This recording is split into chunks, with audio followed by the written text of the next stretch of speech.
इलेक्ट्रोमॅग्नेटिझम म्हणजे काय हे आपण पाहणार आहोत। या ठिकाणी एक चुंबकीय पदार्थ आहे आणि हा चुंबकीय जो खेळ आहे, लक्षात घ्या, हा नुसता खेळ आहे, पण या खेळाला आपण बघतो की हे काही चिटकत नाही, बरोबर आहे। आता मॅग्नेट शिवाय ते चिटकत नाही, म्हणून आता मी काय, तांब्याची तार जी आहे ना ती मी गुंडाळतो या पद्धतीने।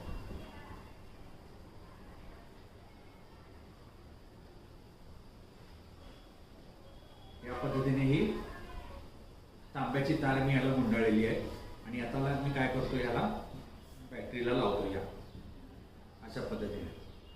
धनभार आणि ऋणभार हे एकत्र यायला पाहिजे।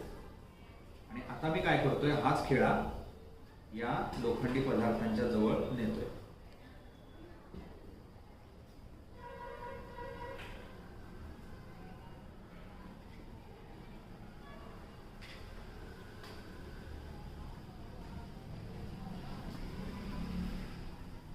आता आपण पाहू शकतो, हे बघा, ही टाचणी याला चिटकलेली आहे।